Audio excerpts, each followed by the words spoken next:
हाँ, तो आज अपन एक नया चैप्टर स्टार्ट करने वाले हैं जिसका नाम है एटम्स। ठीक है, तो एटम्स तुमने मतलब कि ऑलरेडी तुमने 9th में भी पढ़ रखा है, तुमने उसको फिर से 11th में केमिस्ट्री चैप्टर एटम्स में भी पढ़ रखा है उसको। बट ये लास्ट होगा तुम्हारा, ठीक है, मॉडर्न फिजिक्स का ये सेकेंड यूनिट है जिसको अपन क्या कहते हैं, एटम्स। ठीक है, इज इट विजिबल? ओके। तो जो एक्सपेरिमेंट होता है ना, इसमें सबसे पहले अपन एक्सपेरिमेंट देखते हैं। तो इसमें सबसे पहला जो एक्सपेरिमेंट होता है वो होता है रदरफोर्ड अल्फा स्कैटरिंग एक्सपेरिमेंट। सबसे पहला एक्सपेरिमेंट क्या होता है? Rutherford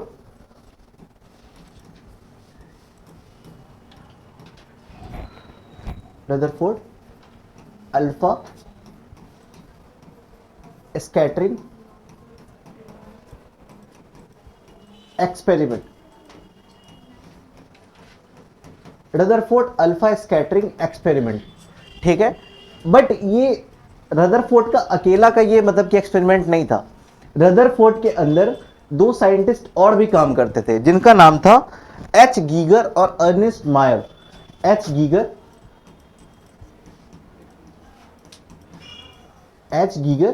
and Ernest Mayar.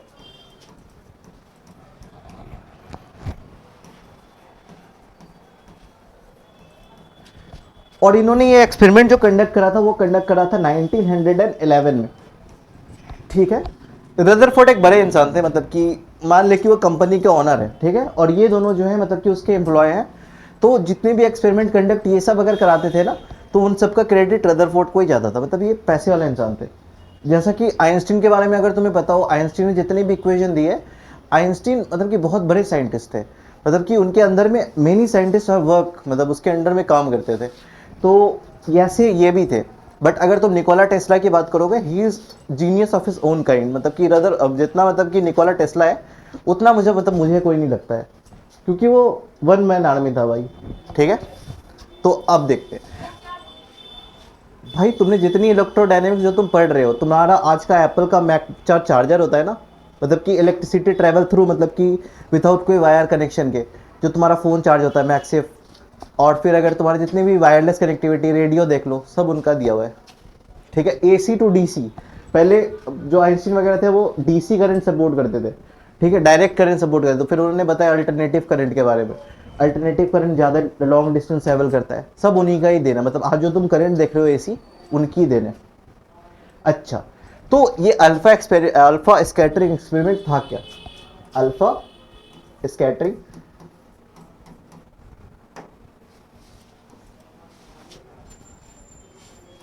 Alpha scattering experiment. Alpha scattering experiment में पता है क्या करा था? तुम्हें पता है अल्फा को स्कैटर करवाना मतलब कि हीलियम के न्यूक्लियस को स्कैटर कराना है। तो इन्होंने क्या लिया ना, इन्होंने एक लेड का बॉक्स लिया। ठीक है, लेड का बॉक्स लिया और उसके अंदर में एक ऐसा एलिमेंट रखा जो तुम्हारे क्या करे, अल्फा वेव्स निकाले, मतलब कि अल्फा रेडिएशन निकाले। ठीक है, अल्फा पार्टिकल निकाले। तो यहां पर इन्होंने लिया बिस्मथ का एक, ठीक है, बिस्मथ लिया।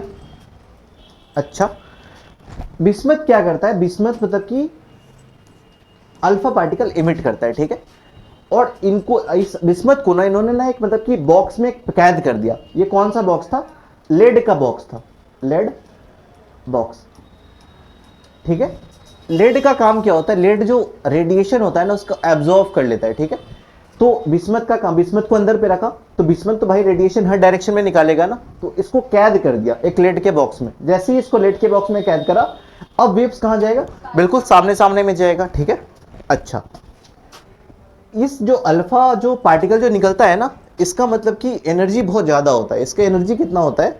इसका एनर्जी होता है 5 मेगा इलेक्ट्रॉन वोल्ट से लेकर के 7.7 मेगा इलेक्ट्रॉन वोल्ट। ठीक है, मतलब एनर्जेटिक होती है वो काफ़ी। ठीक है, जब एनर्जी होगी तभी तो वो आगे जाके हिट वगैरह कुछ करेगा, है ना। अच्छा, तो इसको तुम as a source of alpha particle भी कह सकते हो। इसके सामने में इन्होंने क्या करा, इसके सामने में भी इन्होंने ऐसे ऐसे लेड के ब्रिक्स लगा दिए। लेड के ब्रिक्स लगा दिए। लेड के ब्रिक्स लगाने से क्या होगा? अब जो अल्फा पार्टिकल जो आ रही है बिल्कुल स्ट्रेट लाइन में ट्रेवल करेगा, है ना। बाकी सब तो ये दोनों एब्जॉर्ब कर लेगा। क्या करा इन्होंने? लेड का बॉक्स लगा दिया। ये सब नहीं है मतलब कि कितना लगाया, बट लगा दिया, इतना लगा दिया कि लाइट अब जो है मतलब कि जो अल्फा पार्टिकल जो है वो स्ट्रेट चला जाए, इधर उधर ना भागे वो, ठीक है। इसके बाद इन्होंने क्या करा, सामने में ही गोल्ड का फॉयल रख दिया, एक गोल्ड का फॉयल रख दिया, ठीक है। अब बात याद रखने वाली है, ये गोल्ड का फॉयल इतना पतला था, इतना पतला था कि इसमें बस सिंगल लेयर्स ऑफ एटम्स के मॉलिक्यूल थे। मतलब कि मान ले कि ये कोई ये गोल्ड का मेटल है, ठीक है। इसमें बहुत सारे लेयर होंगे, ठीक है, बहुत सारे लेयर होंगे एटम एटम के, मतलब एटम एटम एटम के ऐसे ऐसे एक लेयर, ऐसे ऐसा दो लेयर, मतलब ये अनगिनत लेयर होंगे, ठीक है। तो इन्होंने ना इसको ना इतना पतला रखा, इस मेटल को इतना पीट पीट के इसको इतना पतला कर दिया कि उसमें बस सिंगल लेयर ऑफ एटम के लेयर थे, ठीक है, single layer of atom, single layer of atom. और ये कितना पतला था, ये था 10 टू द पावर -6 मीटर से लेकर के 10 टू द पावर -10 मीटर तक, -8 मीटर तक, मतलब ये इतना पतला था, इसको पीट पीट के इतना पतला कर दिया, ठीक है। अब क्या हुआ, इन्होंने इसके सामने में एक जिंक सल्फाइड की एक स्क्रीन लगा दी। किसकी स्क्रीन लगा दी, जिंक सल्फाइड की एक स्क्रीन लगा दी। जिंक सल्फाइड का काम पता है क्या होता है, जिंक सल्फाइड का काम यह होता है, जैसे ही उसमें एनर्जेटिक अगर कुछ भी अगर गिरता है तो वो लाइट इमिट करता है, ठीक है, वो फ्लोरोसेंस प्रोड्यूस करता है। तो यहाँ पे क्या लगा दिया, एक जिंक सल्फाइड का स्क्रीन लगा दिया, ठीक है, लगा दिया।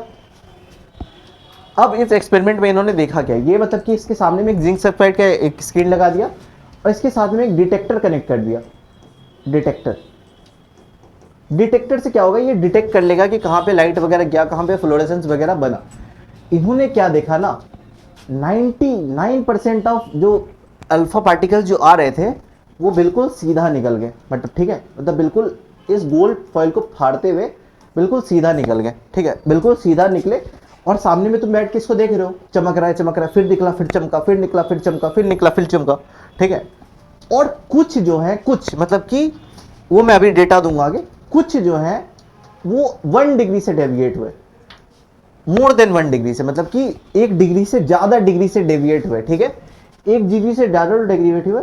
वो कितने हुए, कुछ 0.68% जितने, अभी मैं डेटा दूंगा वो नेक्स्ट, ठीक है, बहुत कम से हुए, ठीक है। और इन्होंने क्या देखा, 90 डिग्री से जो ज्यादा जो डेविएट हुए जो पार्टिकल, मतलब ये जिंक सल्फाइड बस ऐसे नहीं था, ये पूरा गोल जैसा था, ठीक है, ये हर जगह था, मतलब पूरा गोल पे लगा रखा था इन्होंने, क्योंकि जहां पे भी अगर आएगा तो पता चल जाए इन्हें, ठीक है। तो इन्होंने क्या देखा कि 1 आउट ऑफ 80,000, 1 आउट ऑफ 80,000 जो था वो 90 डिग्री से ज्यादा मतलब डेविएट करा, ठीक है, अपने ओरिजिनल पाथ से 90 डिग्री से ज्यादा डेविएट करा। और बस एक जो अल्फा पार्टिकल जो था वो मतलब कि 1 आउट ऑफ 10 लाख, मतलब कि 1 मिलियन में एक जो था वो जिस डायरेक्शन में आया उसी डायरेक्शन में चला गया, मतलब कि 1 आउट ऑफ 10 लैक्स 180 डिग्री से मतलब वो बेंड हो गया, मतलब जैसे आया वैसे रिटर्न हो गया, ठीक है। अब इस एक्सपेरिमेंट में आगे आगे लिखा क्या क्या इन्होंने, अब ये बताते हैं। अच्छा, सबसे पहला रीजन आता है कि इधर ये इन्होंने ये गोल्ड का फॉइल क्यों इस्तेमाल किया, कोई बता पाओगे? क्योंकि गोल्ड इज मैलिएबल है ना, क्योंकि उसको थिन शीट में अपन कन्वर्ट कर सकते हैं। वाई यूज गोल्ड, क्योंकि भाई वो मैलिएबल होता था, क्योंकि वो मैलिएबल होता था, ठीक है, वो मतलब कि इजीली मतलब कि उसको पीट पीट के अपन थिन शीट में उसको कन्वर्ट कर सकते हैं। दूसरा ये रीजन था ना कि गोल्ड का जो एटॉमिक नंबर होता है वो हाईएस्ट होता है, ठीक है, मतलब हाई होता है। गोल्ड का जो एटॉमिक नंबर जो होता है, गोल्ड का जो एटॉमिक नंबर जो होता है, एटॉमिक नंबर से अपन अब से जेड से रिनोट करेंगे, ठीक है, नंबर जो होता है वो कितना होता है, 79 होता है, ठीक है। गोल्ड का जो एटॉमिक नंबर होता है वो 79 होता है, मतलब ये काफी बड़ी है। तुम खुद ही देखो, एक जो हीलियम का न्यूक्लियस जो आ रहा है, मतलब हीलियम का न्यूक्लियस या फिर अल्फा पार्टिकल जो आ रहा है, वो खुद उसकी एनर्जी इतनी ज्यादा है, ठीक है। एक साइकिल वाला, एक मतलब कि एक बंदा जो सामने से जो चल रहा है, ठीक है, एक बंदा जो चल रहा है मतलब कि नॉर्मल वॉक कर रहा है, अगर उससे जाके टकराएगा तो ज्यादा डेविएशन होगा, अपन को पता नहीं चलेगा, या साइकिल वाला साइकिल वाले से टकरा जाएगा तब भी ज्यादा मतलब कि फर्क नहीं पड़ेगा। आप खुद ही सोचो, साइकिल वाला गया एक ट्रेन से जाके टकरा गया, कितना बड़ा इंपैक्ट होगा ब्रो, मतलब कि आया कितना भयानक इंपैक्ट होगा। सेम इसीलिए मतलब कि इसीलिए यहाँ पे हेवी मतलब कि लेते हैं एलिमेंट। हेवी इसलिए लिया क्योंकि अगर हमें पता चले अगर कुछ वगैरह हो, कुछ इंपैक्ट आए तो अच्छे से इंपैक्ट आए, ठीक है। तो इसीलिए अपन यहाँ पे गोल्ड का फॉयल इस्तेमाल करा अपन ने। फिर इस एक्सपेरिमेंट में इन्होंने देखा क्या क्या, उसी बात को ये लिखते हैं, उसको ये लिखते हैं ऑब्जर्वेशन।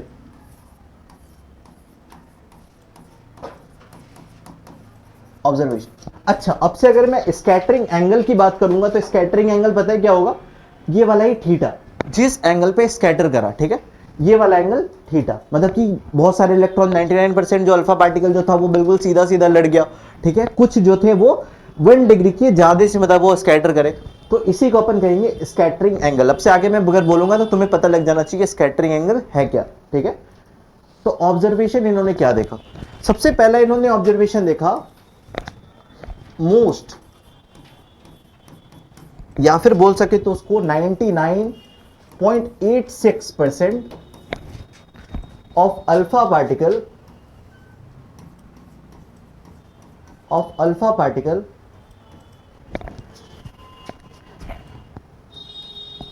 passes undeviated। मतलब कि मैक्सिमम जो थे वो मतलब कि निकल गए, मतलब अनडेविएटेड वो निकल गए।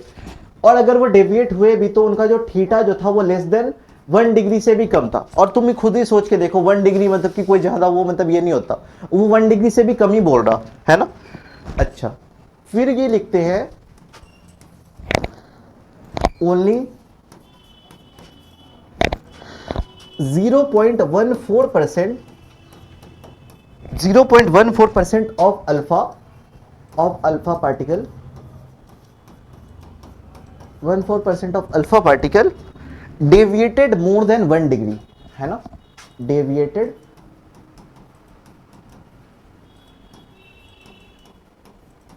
more than 1 डिग्री, मतलब वो 1 डिग्री से ज्यादा जाके वो डेविएट कर गया, ठीक है। यहां पे अब थीटा क्या है, थीटा तुम्हें पता होना चाहिए, theta is the scattering angle.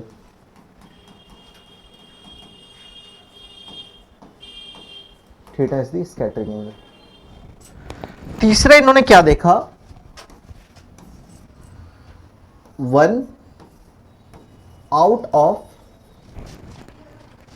8000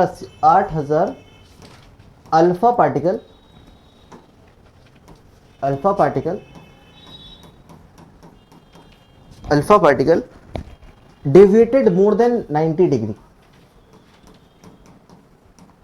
deviated more than 90 degree. मतलब कि 8000 में से बस एक ही जो अल्फा पार्टिकल जो था वो मतलब कि 90 डिग्री से ज्यादा डेविएट करा, ठीक है। और इन्होंने चौथा बात ये देखा, 1 आउट ऑफ 10 लाख, ठीक है, 1 out of 10 lakh alpha particle deviated by 180 degree, deviated by 180 degree. समझ में आया, या 180 डिग्री या फिर रिटर्न बैक ही हो गया, वो रिटर्न बैक ही हो गया। तो जब इन्होंने ये एक्सपेरिमेंट जब कंडक्ट करा था ना, जब ये एक्सपेरिमेंट जब कंडक्ट करा था तो इन्हें लग रहा था कि भाई कुछ अपन ने गलत करा है, ठीक है।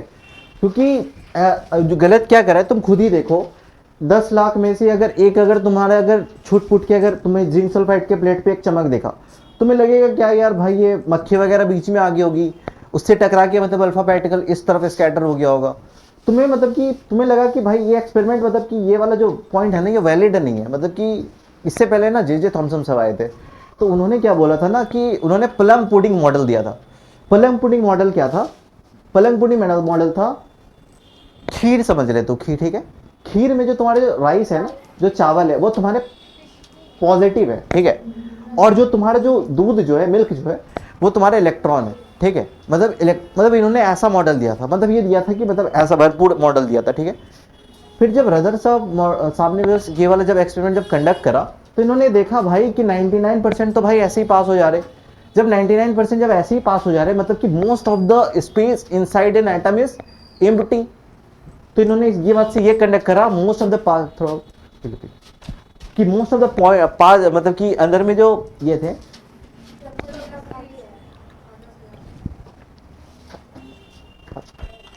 99% स्पेस जो है भाई वो खाली है, ठीक है। और मतलब कि कुछ ही जो है वो मतलब कि डेविएट कर दे रहा है, और जो भी डेविएट कर रहा है, देख नेगेटिव पॉजिटिव को अट्रैक्ट करता है, ये इसको डेविएट कर रहा है, मतलब जो भी है वो जो है वो सेम चार्ज का है, ठीक है, सेम चार्ज का है, इसीलिए वो डेविएट कर दे रहा है। इस बात से ये भी पता चला क्योंकि ये डेविएट कर रहा है। अगर अट्रैक्ट कर लेता तो ये बोलते कि भाई वहां पे कुछ मतलब कि नेगेटिव चार्ज है जो इसको अट्रैक्ट कर रहा है, बट है क्या, डेविएट कर रहा है, तो मतलब ये पता चल गया कि भाई जो भी है वो पॉजिटिव चार्ज है, ठीक है। और इन्होंने ये देखा 1/10 लाख रिटर्न बैक हो गया। इससे बात इन्होंने ये पता चला कि जो भी चीज है वो काफी हैवी है, ठीक है, वो काफी हैवी है, कि उसका मतलब इंपैक्ट इतना है कि मतलब कि एक अल्फा पार्टिकल लड़ा, वो लड़ के बिल्कुल वापस आ गया, मतलब उसकी इतनी इंपैक्ट है, मतलब कि वो मतलब कि जो भी है वो काफी बड़ा है, मतलब कि ठीक है, काफी बड़ा है, हैवी है, ठीक है।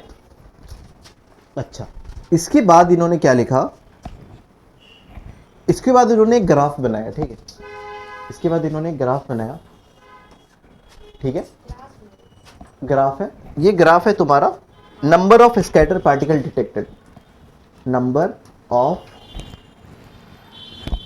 Scatter particle, number of scatter particle detected, और इधर इन्होंने दिया scattering angle,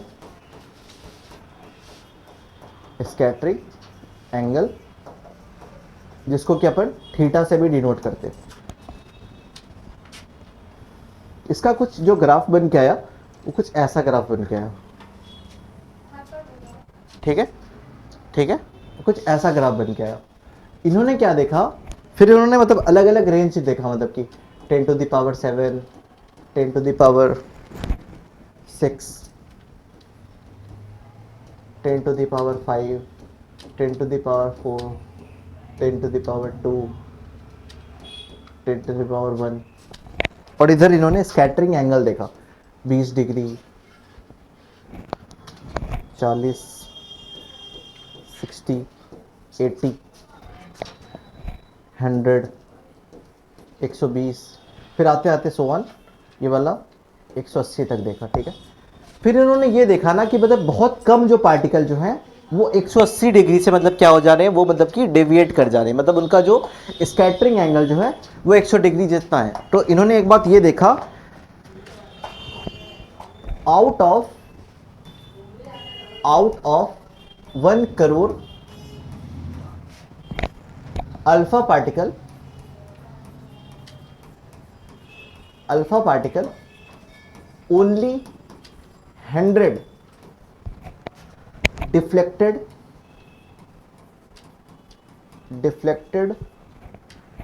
more than 160 and 170 degree.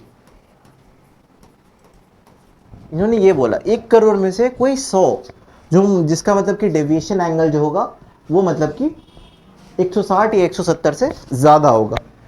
अब जो ये अल्फा जो स्कैटरिंग एंगल जो है ना, ये वाला जो स्कैटरिंग एंगल है तुम्हारा, कहाँ गया, ये वाला जो स्कैटरिंग एंगल है ये तुम्हारा अलग अलग मेटल के लिए अलग अलग होता है, ठीक है। जैसे कि अगर आपने इधर सिल्वर का फॉइल लिया, गोल्ड हटा के सिल्वर का फॉइल ले लिया, तो स्कैटरिंग एंगल अलग हो जाएगी उसके लिए। फिर इसको हटा के इधर प्लेटिनम ले लिया, उसके लिए स्कैटरिंग एंगल अलग अलग हो जाएगी, ठीक है। तो इन्होंने बताया कि स्कैटरिंग एंगल जो है वो मेटल पे डिपेंड करता है जिसका अपन फॉइल ले रहे हैं। तो इसका इन्होंने एक एक्सप्रेशन दिया, और कहां पे लिखना है, ये लिख,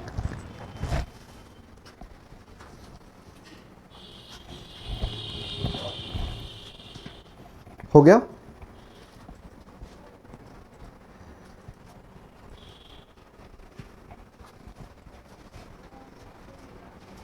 हो गया, हुआ।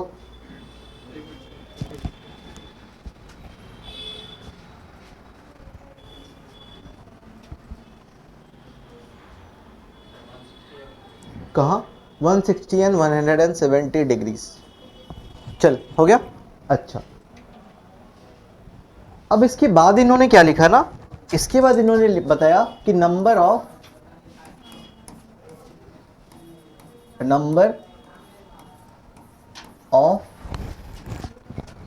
Alpha particle, number of alpha particle scatter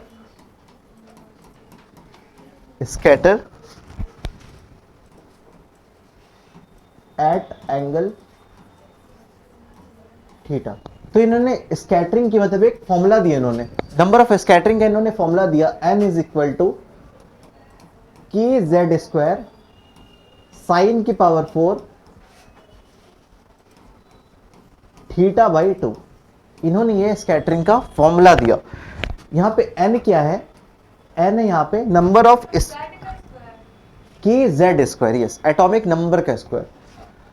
n दिया इन्होंने number of alpha particle scatter at angle theta. अब तुम पूछोगे यहां पे k क्या है, k कांस्टेंट है, ठीक है, k कांस्टेंट है और इसकी डेफिनेट वैल्यू नहीं है, ये अलग अलग मेटल के लिए अलग अलग होता है, ठीक है। तो जब भी एग्जाम में अगर दिया रहेगा तो k तुम्हारी दी रहेगी, ठीक है। बट ऐसे भी अगर क्वेश्चन में आएगा ना तो मतलब कि नहीं, बस k दिया इन्होंने, ठीक है। कांस्टेंट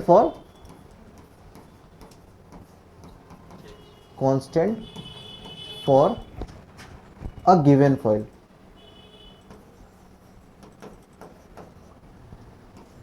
अच्छा, जब अपन मैंने इधर बता दिया कि के जो होगा अलग अलग मतलब कि फॉइल के लिए अलग अलग होगा, तो के भी और जेड भी अलग अलग के लिए अलग अलग होगा। गोल्ड का ले लिया तो गोल्ड का जेड अलग, के का लिए के अलग, है ना। फिर अपन ने ले लिया प्लेटिनम, ले लिया प्लेटिनम का के अलग जेड अलग, है ना। तो मतलब कि देखो जब भी क्वेश्चन भी आएंगे तो रेशियो वाला क्वेश्चन आएगा, ठीक है। अब मैं करके दिखाऊंगा। और जेड तो पता ही है तुम्हें, जेड क्या है, एटॉमिक नंबर है, एटॉमिक नंबर है।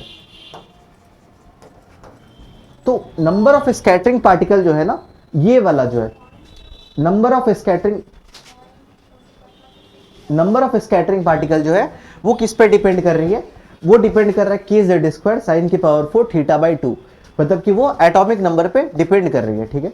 तो इसका सबसे पहला जो क्वेश्चन होता है वो है, क्वेश्चन लिख, if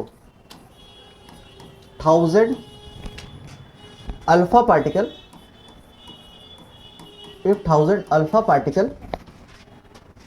deflect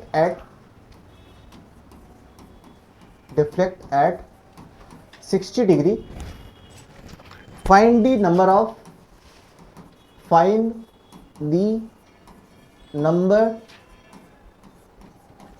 of alpha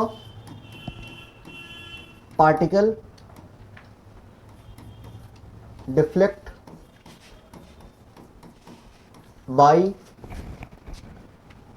at 90 degree, हो जाएगी क्या। यहां पे ये बता दिया कि 1000 अल्फा पार्टिकल जो है जो डिफ्लेक्ट हो गए 60 डिग्री पे, तो कितने अल्फा पार्टिकल होंगे जो तुम्हारे 90 डिग्री से डिफ्लेक्ट कर जाएंगे, हो जाएगा। तो मैंने क्या बताया था, n इज इक्वल टू के जेड स्क्वायर साइन की पावर 4 थीटा बाई 2। यहां पे देख, यहां पे ये नहीं बताया कि फॉल चेंज किया है फिर नहीं चेंज किया, तो ये वाला तो भाई सेम ही रहेगा, के जेड स्क्वायर तो भाई सेम ही रहेगा। तो n1 n1000 मतलब कि पहले 1000 अल्फा पार्टिकल था ना, n1000 बाई nx मतलब कि अब कितने निकलेंगे, इज इक्वल टू कितना हो जाएगा 1 बाई साइन की पावर 4, पहले केस में थीटा कितना था 60 डिग्री, 60 बाई 2 हो जाएगा। और nx, अब x पे कितना पे पूछ रहा है 90 डिग्री पे पूछ रहा है, तो फिर उल्टा उधर कितना हो जाएगा साइन की पावर 4 90 बाई 2 हो जाएगा क्या, ये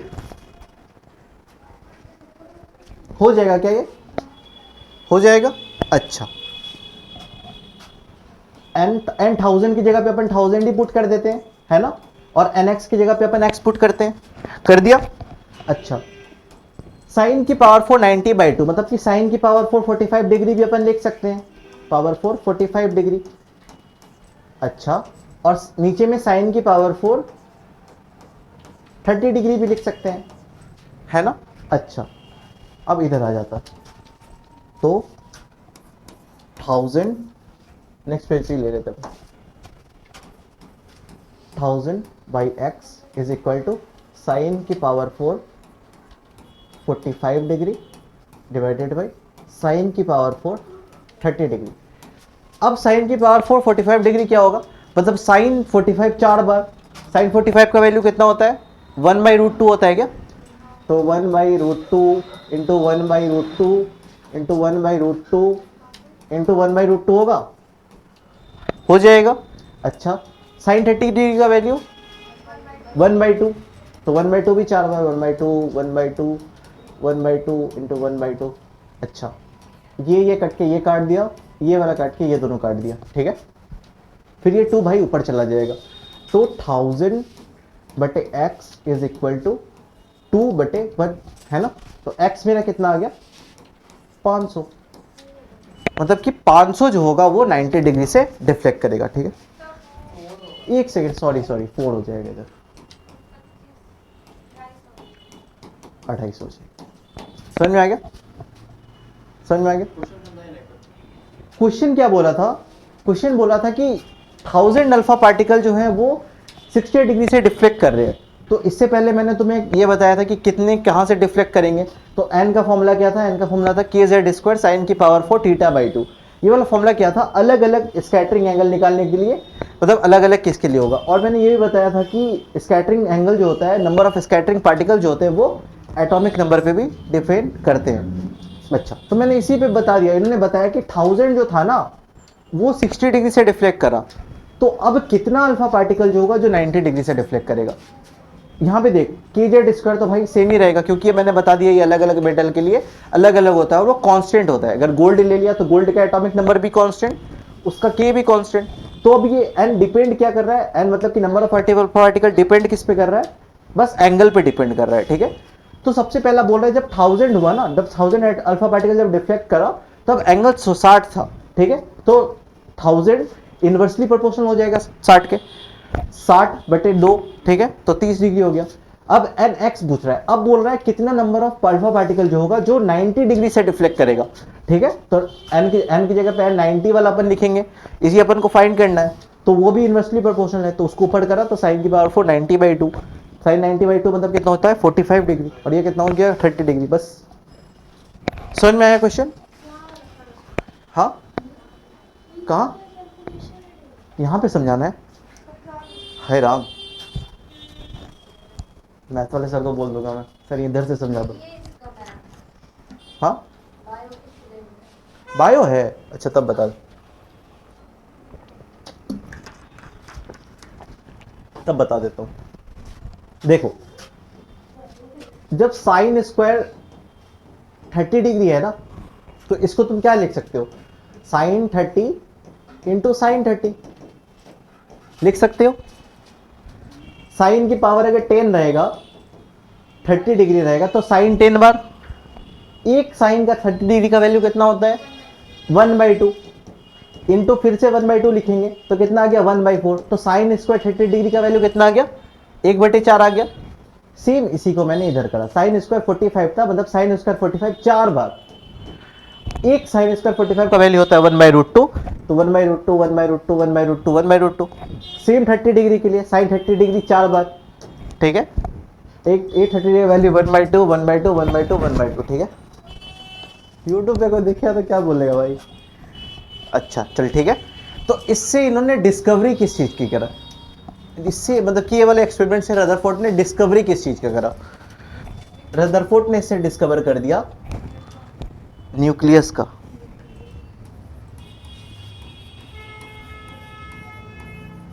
रदरफोर्ड डिस्कवरी ऑफ न्यूक्लियस। मतलब इससे मतलब कि वाला जो एक्सपेरिमेंट जो उन्होंने कंडक्ट करा अल्फा स्कैटरिंग एक्सपेरिमेंट, तो इनसे इन्होंने क्या बता दिया, डिस्कवरी ऑफ न्यूक्लियस बता दिया। अच्छा, रदरफोर्ड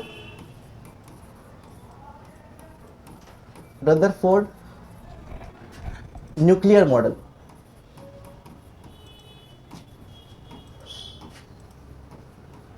ऑफ एटम।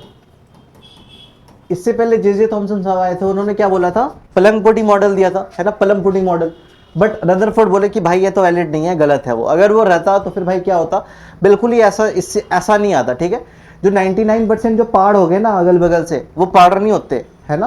तो इन्होंने सबसे पहले ये बात बताया, most of the space inside the atom is empty, ठीक है।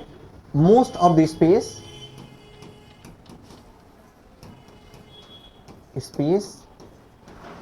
inside atom is empty। ऐसा इन्होंने क्यों बोला, ऐसा इसलिए बोला क्योंकि 99.89% जो थे अल्फा पार्टिकल अनडेविएटेडली पास हो गए, ठीक है। Alpha particle pass. तुम खुद ही सोच के देखो ना, मतलब कि तुम किससे बने हो, सेल से, टिश्यू से, सेल से। सेल भी किससे बना हुआ है, ये मतलब कि सेल कंपोनेंट से। वो वाला फिर और छोटा करोगे तो क्या हो जाएगा, एटम्स ही निकलेंगे। तुम खुद ही देख लो, तुम्हारा भी जो मास है ना, मतलब कि वो तुम्हारे मास का आधे से ज़्यादा पार्ट तो भाई एम्प्टी है, ठीक है, मतलब वो खाली है, ठीक है। क्योंकि मोस्ट ऑफ द स्पेस जो है भाई वो कहाँ पे, न्यूक्लियस पे लाई करता है। और बाकी वो दिख तो इतना बड़ा सारा है, बट उसका मतलब कि कोई है नहीं वहाँ पे, कोई मास वगैरह कुछ है नहीं। अच्छा, इसके बाद इन्होंने क्या बताया,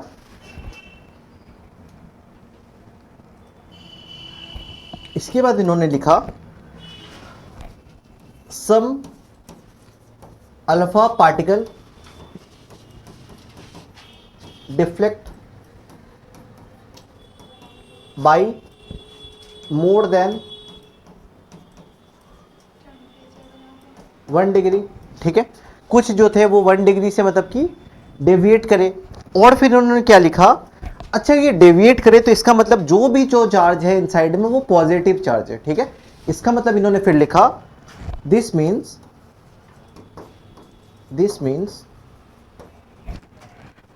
there is a positive charge, there is a positive charge inside atom,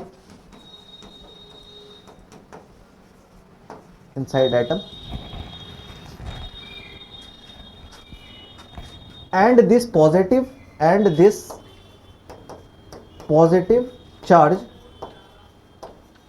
positive charge is concentrated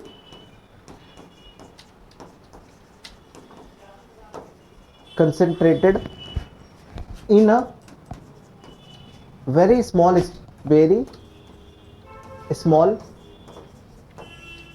space, और उसी को इन्होंने क्या बोला, न्यूक्लियस बोला। इन्होंने क्या बोला कि ज़्यादातर पार्टिकल जो थे भाई वो तो अनडेविएटली पास हो गए, मतलब कि जितना भी मतलब कि स्पेस है एटम का वो तो भाई एम्प्टी है, ठीक है, ये बात बता दिया। इसके बाद इन्होंने बोला कि भाई देखो, जो तुम्हारा जो मतलब कि जो भी चीज़ है ना, जो भी मतलब कि डेविएट कर रहा है, मतलब जो भी चीज़ है भाई वो पॉजिटिव चीज़ है। और तुम खुद ही सोचो, इतना बड़ा सा एटम, उसका मतलब कि पूरा मास जो है एक पॉइंट पे, मतलब कि एक पॉइंट पे है, तो क्या उसकी मतलब कि डेंसिटी बहुत ज़्यादा होगी, बहुत कम स्पेस पे बहुत सारा मास, तो मतलब उस चीज़ जो है उसकी डेंसिटी बहुत ज़्यादा है ना। तो मतलब उसकी मतलब जो भी चीज़ जो है वो कंसंट्रेटेड है, मतलब बहुत छोटे जगह पे, ठीक है। वो जहाँ पे छोटे जगह पे ये मतलब है, उसी को इन्होंने नाम दिया न्यूक्लियस, ठीक है। उसी को इन्होंने क्या नाम दिया, न्यूक्लियस नाम दिया। फिर इन्होंने बताया जो न्यूक्लियस जो है ना, न्यूक्लियस जो है वो 10⁻⁻15 मीटर है, जबकि एटम जो है वो 10⁻⁻10 मीटर है। यहां पे एक करेक्शन ये कर लेना कि कोई कोई बुक में 10⁻14 से लेकर के 10⁻15 भी दी रहती है, ठीक है। तुम खुद ही सोचो, इस पूरे रूम में अगर तुम एक जगह पे अगर सुई रख दोगे ना, उस सुई का जो टिप होगा ना तुम्हारा, वो मतलब कि है एटम, वो मतलब कि है न्यूक्लियस। और ये जो पूरा जो तुम रूम जो देख रहे हो, पूरा हॉल जो तुम देख रहे हो, वो क्या है, तुम्हारा पूरा एटम है, ठीक है। मतलब उस छोटे सी जगह पे सारा मास एक्यूमुलेट है, सारा मास कॉन्सेंट्रेटेड है, ठीक है। तो इन्होंने क्या बोला, न्यूक्लियस जो है वो अगर 10 टू द पावर -15 मीटर है तो एटम जो है वो 10 टू द पावर -10 मीटर है, ठीक है। अच्छा, एक बात याद रखना कि 10 टू द पावर -15 जो होता है ना फर्मी मीटर होता है, ठीक है। फर्मी मीटर, -15 मीटर जो होता है इसको वह फर्मी मीटर भी कर सकते हो, एफ, ठीक है, फर्मी मीटर, ठीक है। अच्छा, तीसरा बात इन्होंने लिखा,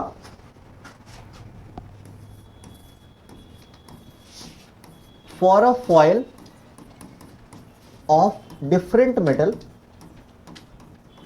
for a foil of different metal scattering angle is different, scattering angle is different। तो मैंने ये बात तो तुम्हें ऑलरेडी बता रखा है कि n जो है वो किस पे डिपेंड करता है, कि जेड स्क्वायर पे, है ना, के Z square divided by sine की पावर 4 थीटा बाई 2। तो मतलब एक तरह से वो अलग अलग मेटल के लिए अलग अलग होता है, ठीक है। स्कैटरिंग एंगल जो होता है अलग अलग के लिए अलग अलग होता है। अच्छा, चौथा बात इन्होंने बोला ना, जो इलेक्ट्रॉन्स जो होते हैं न्यूक्लियस के एटम्स में, इलेक्ट्रॉन प्रोटॉन न्यूट्रॉन होते हैं ना, तो न्यूट्रॉन जो होते हैं वो अट्रैक्ट करता है न्यूक्लियस उसको, ठीक है। इन्होंने क्या बताया, न्यूक्लियस पे तुम्हें पता है कि भाई पॉजिटिव चार्ज होता है, ठीक है। इसके अगल बगल जो इलेक्ट्रॉन होते हैं ना, ये पॉजिटिव चार्ज को ये अट्रैक्ट करता है, ठीक है। इलेक्ट्रॉन को अट्रैक्ट करता है। ये वाली जो फोर्स है, फोर्स ऑफ इलेक्ट्रोस्टैटिक्स, इसी को ये कन्वर्ट किस में कर देता है, अपनी सेंट्रीफ्यूगल फोर्स पे, ठीक है। तो ये तुम देखो कि सन, अर्थ जो है वो सन के अगल बगल क्यों घूम रहा है, क्योंकि सन की जो ग्रेविटेशनल जो फोर्स है उसको क्या यूज कर रहा है, उसको वो घूमने में यूज कर रहा है अपना, मतलब कि, है ना। तो सेम मतलब कि इधर भी है, न्यूक्लियस जो है मतलब कि मतलब इलेक्ट्रॉन जो है, जो इसका जो इलेक्ट्रोस्टैटिक जो फोर्स जो लगा रहा है वो कहाँ पे, वो क्या यूज कर रहा है, उसको क्या किस में कन्वर्ट कर दे रहा है, सेंट्रीफ्यूगल फोर्स में कन्वर्ट कर दे रहा है, ठीक है। तो तुम और इसको क्या लिख सकते हो, हाँ पहले बात ये बात तो लिख लो, the electron are attracted by, इसको पहले मिटा देते हैं, attracted by nucleus due to electrostatic force,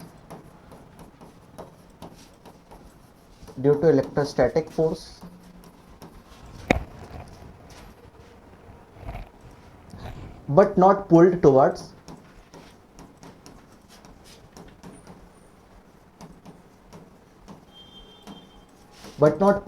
it, क्योंकि as they constantly revolve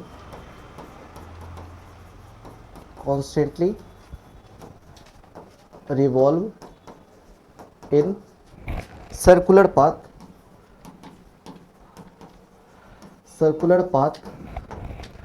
using electrostatic force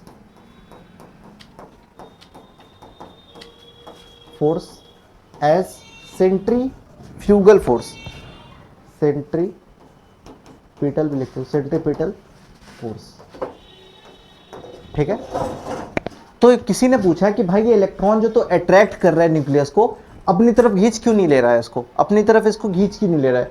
तो इन्होंने बताया भाई वो जो इलेक्ट्रोस्टैटिक जो फोर्स है ना, उसको ये यूज कर रहा है घूमने में, अपने अगल बगल घूमने में यूज कर रहा है, ठीक है। तो उसके बाद इन्होंने क्या लिखा, जो सर्कुलर पाथ जो है वो घूमने में यूज कर रहा है इस इलेक्ट्रोस्टैटिक फोर्स का, ठीक है। अच्छा, तो फिर इसके बाद इन्होंने बताया मतलब कि कैसे कैसे करके ये था। तो देख, एक सेकंड बता दूं मैं, रुक जा। तुम्हें पता है इधर न्यूक्लियस होता है, ठीक है, इलेक्ट्रॉन इसके अगल बगल ऐसे करके घूमता रहता है, ठीक है। इस इलेक्ट्रॉन पे ये इलेक्ट्रोस्टैटिक फोर्स होगा, force due to electric field, electrostatic force. और इसी इलेक्ट्रोस्टैटिक फोर्स को ये क्या यूज करता है, घूमने में यूज करता है, मतलब कि सेंट्रीपिटल फोर्स में कन्वर्ट कर देता है। तो तुम क्या लिख सकते हो, F E is equal to F C. Electrostatic force का फॉर्मूला बताइयो, इलेक्ट्रोस्टैटिक फोर्स का फॉर्मूला इलेक्ट्रोस्टैटिक्स में बना था, के Q1 Q2 बाई आर, है ना, के Q1 Q2 बाई आर पढ़ा था क्या, आर स्क्वायर, है ना। अच्छा, और force due to centrifugal force क्या होता है, M V square by R होता है, ठीक है। के की जगह पे तुम क्या लिख सकते हो, 1/4 पाई एप्सिलॉन नॉट भी लिख सकते हो, है ना, 1/4 पाई एप्सिलॉन नॉट। अच्छा, यहाँ पे चार्ज कैसे कैसे करके पुट करोगे, अब ये देखो, इलेक्ट्रॉन पे माइनस ई चार्ज होता है। अच्छा, इस न्यूक्लियस पे कितना चार्ज होगा, इस न्यूक्लियस पे चार्ज किसके कारण आता है, पहले ये देख, इसमें क्या होता है, प्रोटॉन होता है और न्यूट्रॉन होता है। तुम्हें तो पता है ना भाई, न्यूट्रॉन इज द चार्जलेस, जो भी चार्ज आएगा वो किसके कारण से आएगा, बस प्रोटॉन के कारण से आएगा।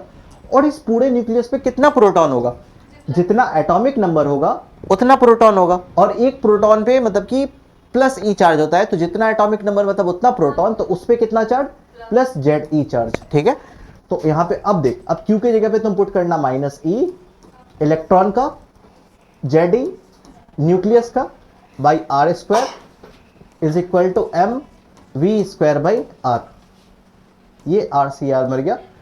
अब अभी तक अपन इस इक्वेशन को इधर तक ही रखने देते हैं, ठीक है। इस इक्वेशन को इधर तक इसलिए रखा क्योंकि जब अपन बोहर मॉडल पढ़ेंगे तो बोहर मॉडल में इसी का यूज करके अपन रेडियस वगैरह सब निकालेंगे, ठीक है, रेडियस निकालेंगे, वेलोसिटी निकालेंगे।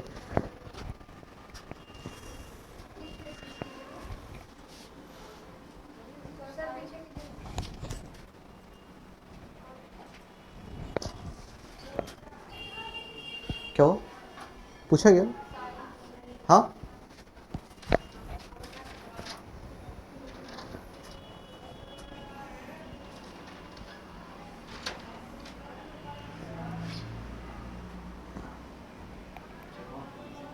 कहाँ पे, as they constantly revolve in circular path.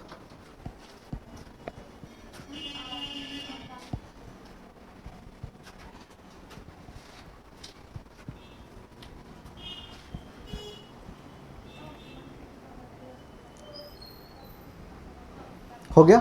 अच्छा, सेंट्रीपिटल फोर्स,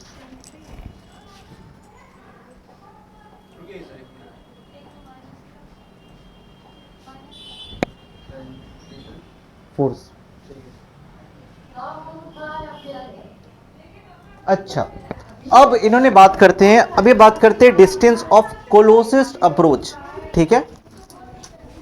इधर से इन्होंने क्या बताया, nucleus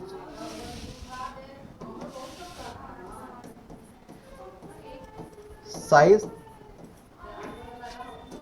determination, nucleus size determination या डिटरमिनेशन ऑफ क्लोजेस्ट अप्रोच। तुम्हें पता है कि अल्फा पार्टिकल से तो इधर से आया, ठीक है, अल्फा पार्टिकल किससे टकराता है, कोशिश करता है किससे टकराने की, न्यूक्लियस से। बट तुम्हें पता है nucleus is positive charge and alpha particle is also positive charge. तो ये आता है आता है आता आता है, कुछ डिस्टेंस तक ये आता है,